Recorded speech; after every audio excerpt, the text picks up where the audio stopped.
Sejahtera semua, selamat datang ke channel Fels Lifestyle. Halo semua, salam sejahtera Malaysia. Salam sejahtera Malaysia. Halo semua, salam sejahtera Malaysia. Salam sejahtera Malaysia. Halo semua, salam sejahtera Malaysia. Rombakan kabinet yang semakin hangat diperkatakan ramai orang. Sudah mendapat bayangan bahwa akan ada menteri yang digugurkan dan akan ada muka baharu. Dan yang menariknya, saya mendapat maklumat. Kononnya ada bekas menteri bakal dilantik semula masuk di dalam kabinet kerajaan. Nah, kalau kita dengar berkaitan dengan bekas menteri, kita mesti sudah biasa mendengar nama Khairi Jamaluddin, nama Hishamuddin Hussein, dan beberapa lagi ahli politik, dan bahkan bukan ahli politik. Terdapat juga individu yang kononnya akan dimasukkan di dalam kabinet selepas rombakan yang terbaru ini yang akan diumumkan oleh Perdana Menteri Datuk Seri Anwar Ibrahim. Nah, kita juga tahu maklumat bahawa 5 kementerian termasuk KPDN bakal membabitkan rombakan. Nah, persoalan yang utama bermain di fikiran ramai orang. Siapakah menteri baru yang bakal dilantik? Siapakah menteri yang bakal digugurkan? Mungkinkah menteri yang tidak menjalankan tugas, tidak memberikan prestasi yang baik sepanjang setahun kerajaan perpaduan? Nah, tidak kisahlah daripada kepimpinan UMNO, daripada kepimpinan PKR sendiri, dan daripada mana-mana parti di dalam kerajaan perpaduan yang memegang portfolio di dalam mana-mana kementerian. Kalau tak membuat tugas dengan baik, tak jalankan tugas dengan baik, sudah pasti prestasi mereka dilihat. Prestasi mereka bukan satu prestasi yang diinginkan Anwar sebagai Perdana Menteri dan juga rakyat Malaysia. Nah, dengan itu patutkah mana-mana menteri-menteri di dalam kabinet kerajaan perpaduan, termasuk di dalam PKR sendiri, akan digugurkan? Nah, saudara-saudara yang amat dihormati, persoalan yang paling utama adalah siapakah bekas menteri dan individu kononnya akan dimasukkan di dalam kabinet baru kerajaan perpaduan. Saudara-saudara, kita mendapat maklumat di mana Datuk Seri Anwar Ibrahim akan membuat rombakan kabinet. Rombakan yang dibuat dijangka menampil wajah baharu dan lama adalah petanda beberapa bekas menteri dijangka membuat kemunculan semula. Nah, siapakah bekas menteri ini? Yang bermain di pikiran saya adalah Khairi Jamaluddin dan juga Hishamuddin Hussein. Nah, mungkinkah juga selepas ini akan ada nama baru yang bakal dilantik menjadi menteri yang mungkin tidak disangka ramai? Ketika kabinet kerajaan perpaduan dilengkapkan penubuhannya pada Desember, ia mempunyai 28 menteri dan 27 timbalan menteri, termasuk 2 timbalan Perdana Menteri.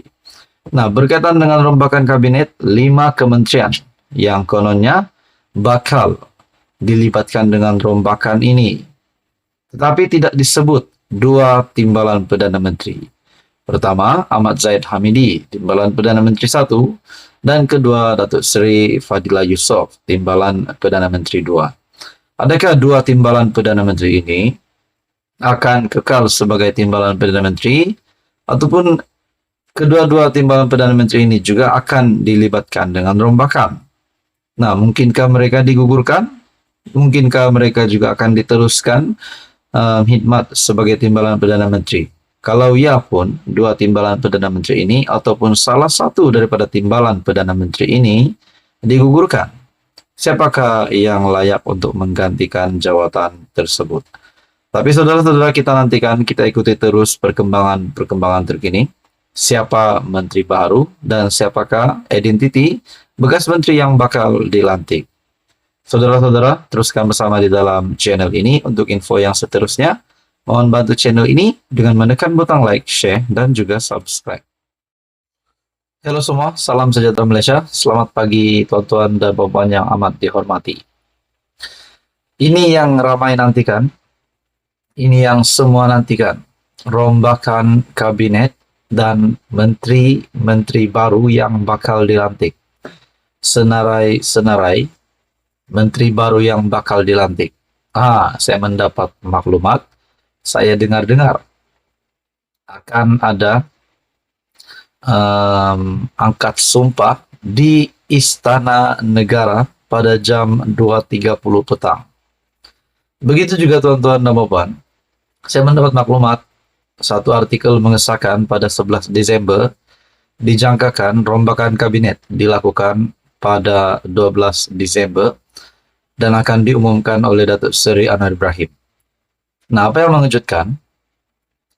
Angkat sumpah pada jam 2.30 petang.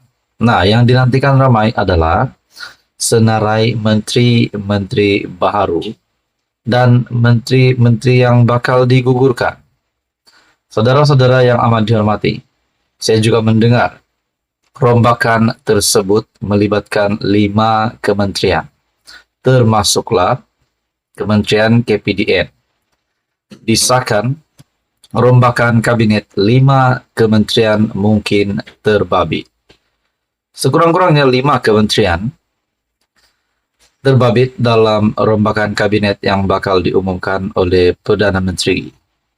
Memetik BH perubahan kabinet tidak hanya pada Kementerian Perdagangan Negeri dan Kos Sara Hidup yang ketika ini ketiadaan menteri.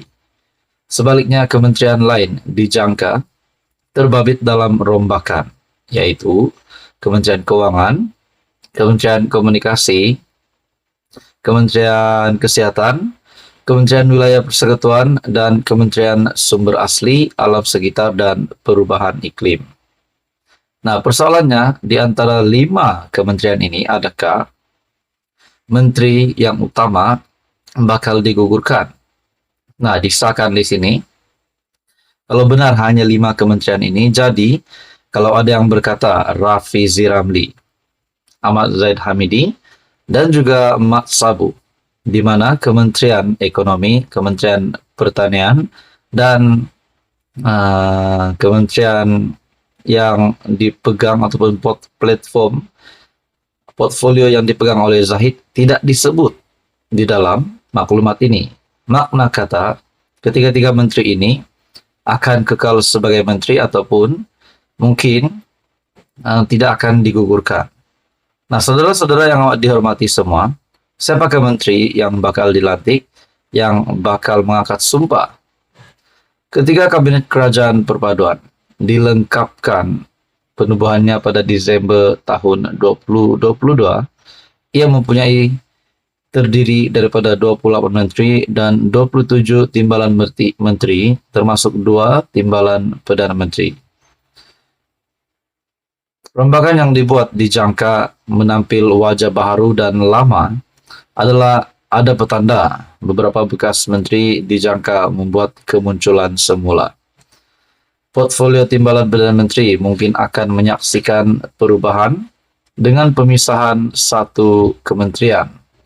Selain itu, MOF yang diterajui sendiri oleh Perdana Menteri dijangka menyaksikan lantikan individu, bukan ahli politik. Sebaliknya, profesional yang berpengalaman sebagai Menteri Keuangan 2. Difahamkan ada nama dipertimbangkan oleh Anwar bagi portfolio Menteri Keuangan 2, yaitu seorang calon yang sedang mengetahui sebuah badan berkanun persekutuan di bawah MOF selain pengarah sebuah institusi keuangan antarabangsa. Siapakah menteri dilantik? Kita nantikan saja, ikuti terus keputusan semasa. Teruskan bersama di dalam channel ini untuk info yang seterusnya.